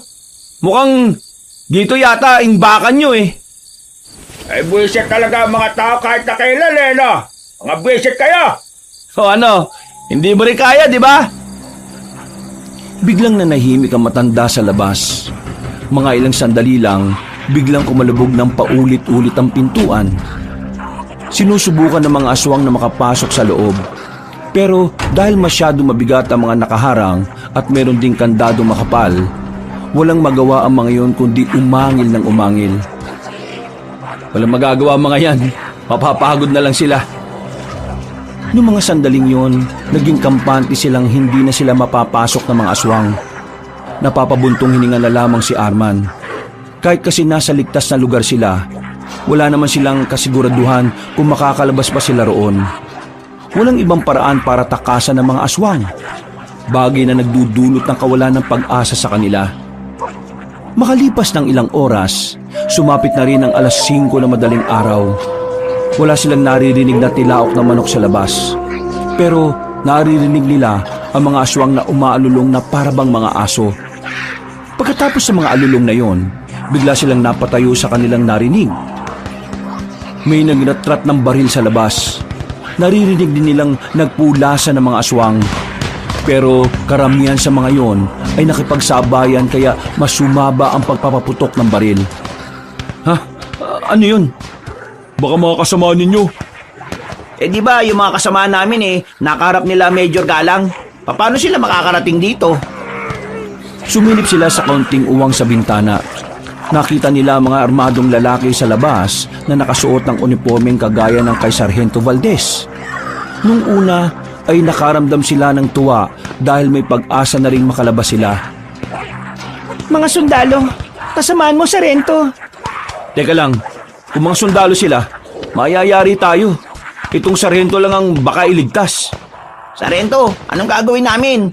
Baka patayin kami ng mga yan. Hindi, akong bahala. Hindi kayo gagalawin ng mga yan. Nang tumigil na ang putukan sa labas, nagkaroon na sila ng lakas ng loob na buksan na ang pinto. Bumungad sa kanila ang mga aswang na nakahilata sa lapag. Pero wala sa mga yon ang matandang si Ruperto. Si Sargento Valdez to! Hindi kami kalaban! Natrap kami sa loob dahil sa mga nilalang na yan! Agad na nagbaba ng baril ang mga sundalo. Nakahinga na sana sila ng maluwag nang biglang kasama pala ng mga yon si Major Galang. Lumabas yun mula sa likuran nila. Nakangiti na parabang nang iinsulto. Nagsarado ang kamao ni Arman noong mga oras na yon. Gustong gusto niyang patayin si Major Galang. Naalala niya kasi lahat ng ginawa nito sa kanilang kasamahan. Pero hinawakan siya ni Mariposa sa balikat at pinakalma. Huminga na lamang siya ng malalim. Sargento! Narito ka pala. Mabuti na lang at nakita kita. Yung mga kasamaan ba natin, nasaan na? Sir, nadali po sila ng mga aswang, sir eh. Nadali ng mga aswang. Sino naman itong tatlo na ito? Hindi ko sila kilala. Tinulungan lang nila ako makatakas sa mga aswang, sir. Isang malakas na suntok ang bigla na lamang dumapo sa mukha ni Sargento Valdez. Nagulat sila Arman sa ginawa ng matandang sundalo. Hindi pa nakontento si Major Galang, hinawakan nito si Sargento Sacuello saka sinampal ng malakas. Sa puntong ito ay nakaramdam na rin siya ng pagkahilo. Akala mo ba wala akong alam? Kilala ko mga yan. Mga rebelde ang kasama mo. Paano mo sila nagawang tulungan? Kaya nga tayo nasa kagubatan para tugisin ang mga kagaya nila. Isa kang traidor! Hindi totoo na miyembro ng teroristang grupo si Commander Tebes. Ha? Anong pinagsasasabi mo? Pakawalan niyo na siya. Yun lang naman ang pinaglalaban ng mga rebelding kasama ko eh. Hindi sila pumapas lang ng mga inosenteng tao. Kaya manahimik ka! Tinrider mo ang tungkulin mo! Isa na namang malakas sa suntok sa sikmura ang ginawa ni Major Galang kay Sargento Valdez. Major Galang, iba sila sa iniisip mo. Hindi sila nagsisimula ng daas. Hindi sila gaya ng mga rebelding inuugnay nyo sa mga terorista. Kaya pakawalan mo na sana kung ano man ang hinihiling nila. Kasi yun lang naman ang dahilan kung bakit sila naging rebelde. Illegal niyong kinuha ang commander nila kahit na wala namang masamang ginagawa. Pagito ka, Sargento. Wala ka talagang alam sa mga ganitong bagay. Bukod sa taksil ka, isa ka rin malaking kahihiyan. Wala ka ng halaga sa akin ngayon. Major, anong ibig nitong sabihin? Marami kang nalalaman sa mga sikreto ko. Akala mo ba hindi ko nadiskubre yon? Kaya naman itutumba na lang kita. Tutal, wala ka naman ng silbi sa akin. Sumama ka na sa impyerno. Magsama-sama na kayo. Sandali lang, Major. Wag naman ganito. Kung pakikinggan mo lang ang hinaing nila, maintindihan mo na hindi naman talaga sila masasamang tao. Wala akong pakialam sa mga rebeldeng yan. Kayang-kaya kong patayin ang mga yan. Laglagan ko lang ng bomba ang kuta nila, wala na yan. Ikaw ang pakay ko. Dahil alam kong kakanta ka. Kaya hindi na kita bibigyan ng mikropono. Dito ka natutumba. Natigil ang pagtawa ni Major Galang nang biglang dumating ang mga panibagong hukbo ng aswang. Kasama ng mga yon ang pinunong si Mang Ruperto. Nang umatake ang mga yon, sinamantala na ni Arman ang pagkakataon. Sinuntok niya sa batok si Major Galang. Nang mapayuko yun ay tinulak niya yon sa gilid. Nakakuha ng pagkakataon para makatakbo sila Arman patungo sa likuran ng gusali. Nagkakagulo mga sundalo at mga aswang. Hindi naman sila makaalis agad dahil masyadong delikado. Kailangan natin makakuha ulit ng armas. Ako na lang. Dito na lang kayo. Ako ang kukuha ng armas natin. Mabilis ako. Sige, mag-iingat ka. Bilisan mo. Habang abala ang mga aswang at sundalo sa labanan, pasimpleng tumakbo si Epi patungo sa mga bangkay ng ibang sundalo na naroon. Pero 3 baril lang ang nakuha niya. Nakabalik naman si Epi pero hindi agad sila umalis. Inobserbahan muna nila ang sitwasyon. Habang nakatago sila, ay narinig pa nila ang usapan ni Major Galang at ng pinuno ng mga aswang na si Mang Ruperto. Ay, Major Galang, buti naman at hindi mo na ako pinahirapan pang hanapin ka. Naalala mo pa ba ako, ha? Hindi kita kilala. Anong pakialam ko sa iyong aswang ka? Malamang hindi mo na ako maalala. Kasi matapos mong kamkamin ang lupa ng angkan ko, kinalimutan mo na ang lahat. Pwes, ngayon ipapaalala ko sa iyo ang lahat ng ginawa mo. Ang dami mong sinasabi! Lamunin mo to! Arman, paano kapag namatay si Major Galang? Paano na natin may lalabas si Commander Tevez? Kailangan nating mailayo si Major Galang. Kailangan natin siyang makuha ng buhay. Hindi na. Mas malalagay sa alanganin ng buhay natin kapag ginawa natin yon. Naiba ka na ba? Kaya nga tayo narito para kunin si Major Galang eh. Kasi siya lang ang makakapagpatunay na walang kasalanan si Commander Tevez. Hindi nyo na kailangan si Major. Tutulungan ko kayo. Titistigo ko kung kinakailangan. Sa ngayon, ang isipin na lang natin kung paano tayo makakaalis dito. Muli silang napalingon sa mga nagkakagulo. Kapansin-pansin na nadedehado na ang mga sundalo habang tumatagal. Pero hindi pa rin nila magawang makaalis. Kaya naghintay pa sila ng ilang minuto. Nang marinig nilang sumigaw ng malakas si Major Galang, napalingon sila ulit doon. Nakita na lang nilang nasa ibabaw na si Mang Roberto. Kinakalmot-kalmot ang matandang sundalo. Walang kalaban-laban si Major Galang. Noong mga sandaling yon, batid nilang yun na rin ang katapusan ng buhay ng sundalong punong-puno ng kasamaan sa katawan. Move! Move! Move! Kailangan na natin makalis dito, dali! Abang-abala pa silang lahat! Maingat silang naglakad paalis. Walang kamalay-malay ang mga aswang. Pero kahit na medyo nakalayo na rin sila, ay hindi nila magawang makampante. Hanggat liblib ang lugar na kanilang kinalalagyan, pakiramdam nila anumang oras ay masusundan sila ng mga nilalang. Teka lang. Yung pa ako, sobrang sakit na. Lintik naman oh. Ano ba nangyari dyan?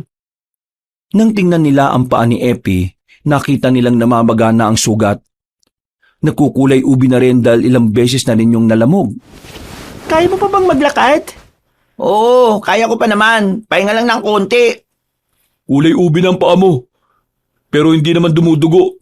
Kailangan makalabas ang dugo para kahit papano mawala ang pamamaga. Teka, Sargento, anong gagawin mo? Bubutasan ko lang ng konti yung maga para makalabas yung mga dugo. Ha? Ganyan ba tinuro sa army? Hindi. Pero huwag ka na makulit. Kailangan natin tong gawin. Baka mas lalong ma-infeksyon yan. Kahit na nagdududa si Epi sa sinasabi ni Sargento Valdez, ay sumunod na lang din ito sa sundalo.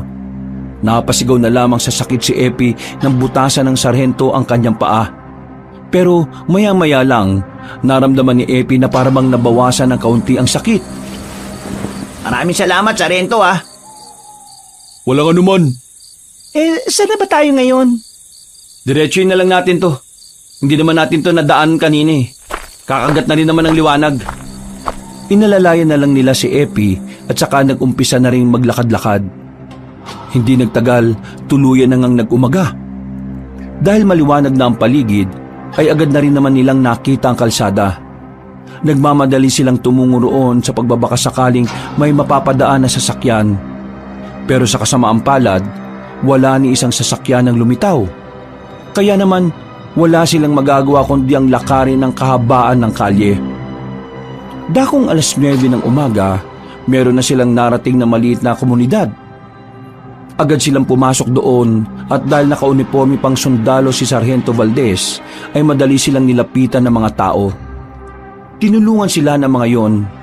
May nagmagandang loob sa kanila na patuloyin sa bakanting bahay. Ay, salamat naman. May mapagpapahingahan na rin tayo. Arman, anong ginagawa mo dyan sa pintuan? Nagmamasid. Wala akong tiwala sa mga nandito. Ayoko nang maulit yung nangyaring panluloko sa atin ni Mang Ruperto. Pambira ka naman Tinulungan na nga tayo Tama lang ang ginagawa niya. Mas mainam lang sigurado tayo kaysa mabiktima na naman tayo.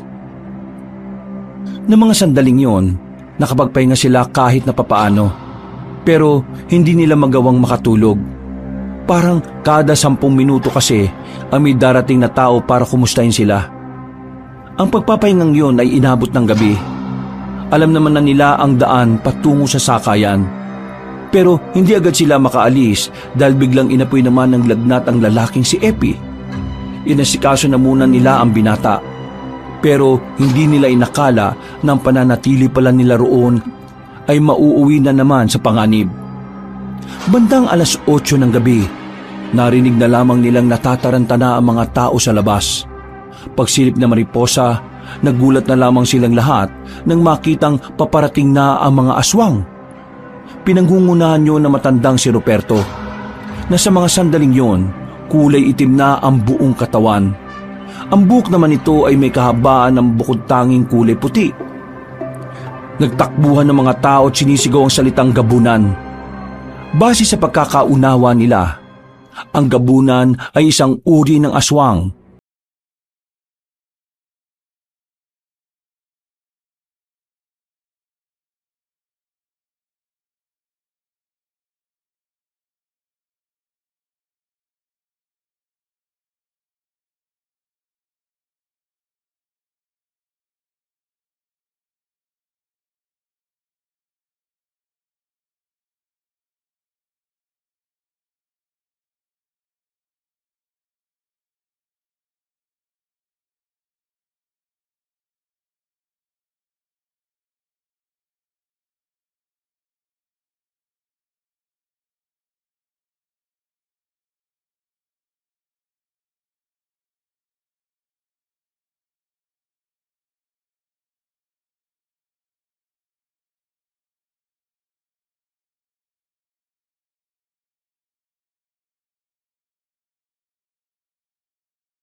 Salat!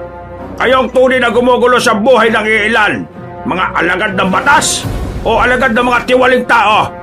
Nang dahil sa mga taong pinoprotektahan ninyo, maraming lupang nawala at ninakaw. Kasama na roon ang makasaysayang lupain naming mga aswang. Napatay mo na si Major. Ano pa ba kailangan mo? Wala akong kasalanan sa'yo. Pahirapan kita! Aray! Pinalo ni Mariposa ng baril sa bandang bato kamatandang aswang. Tinablan yun ng bahagya. Mahilo-hilo yun ng dumistansya yun sa kanila. Sinundan pa ulit na Mariposa ng pag-atake. Tinamaan niya yun sa muka. Nang makabangon naman si Arman, hindi ito nagdalawang isip. Kinuha nito ang sariling baril at saka hinambalos din si Mang Ruperto. Duguan na ang mukha.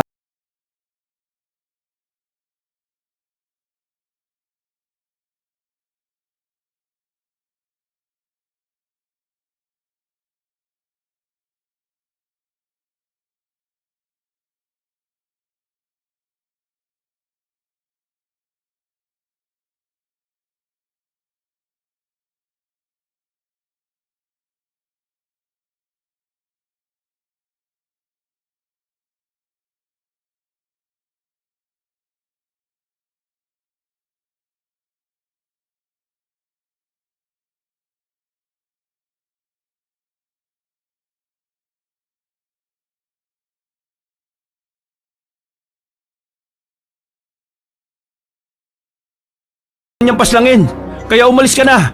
Kami nang bahala rito. Hindi ko kayo iiwan dito. Magkakasama natin tong inumpisahan. Magkakasama rin natin tong tatapusin. Ang tigas din pala ng kukote mo no. Kapag namatay ka, paano mo kami matutulungan?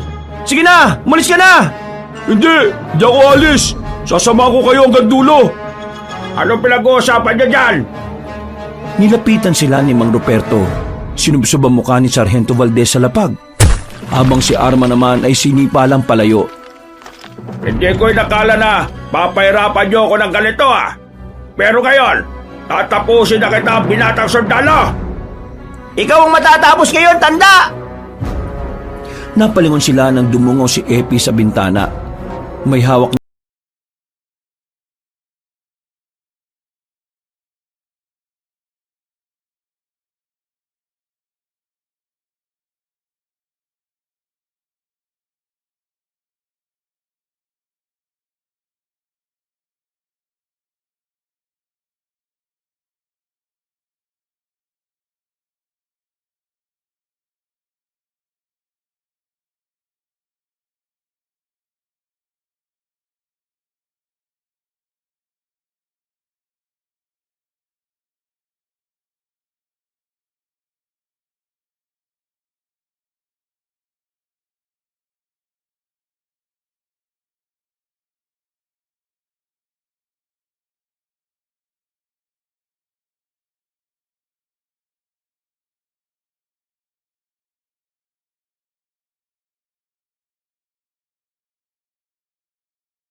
Commander Tebes.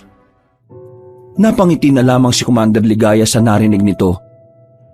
Nang matapos ang labanan, tinupad ni Sargento ang pangako nito kina Arman. Gumawa ito ng kasulatan para formal na ihain ang pagiging inosente ni Commander Tebes. Hindi man agad napalaya ang dating commander, kahit na papaano ay masaya ang kalooban ni Arman. Nararamdaman niya kasing may maganda nang nangyayari sa sistema. Pasensya na kayo Kailangan kong bumalik sa Maynila. Aasikasuhin ko lang muna yung pagpapalaya kay Commander Tebes. Kailangan ko lang kumalap ng mga katibayan na hindi nga siya parte ng kahit na anong terorista. Maraming salamat, Sargento. Aasahan namin yan. Sargento, balik ka rito sa susunod Parang idol na kita. Balik ka. Hinatid na nila sa sakayan ng bus si Sargento Valdez. Kumuway pa yon sa kanila bago tuluyang umandar ang sinasakyan nito. Mula nang mawala sa mundo si Major Galang, binuwag na rin nila ang samahan bilang mga rebelde. Isinuko nila ang mga armas sa gobyerno. Nagkaroon ng usapang pangkapayapaan. At matapos lang ang halos 1 taon, muling nakalaya ang dating commander na si Tevez. Ang mga aswang naman ay hindi na kailanman nakita sa kanilang probinsya. Indikasyon lamang yon na tuluyan na nga nilang nalagas ang angkan at lahi ng mga salot na nilalang. Sa ngayon, simple na ang pamumuhay ni Arman. Masaya na siya dahil sa wakas, buo na ulit ang itinuturing niyang pamilya at kayamanan. Wakas,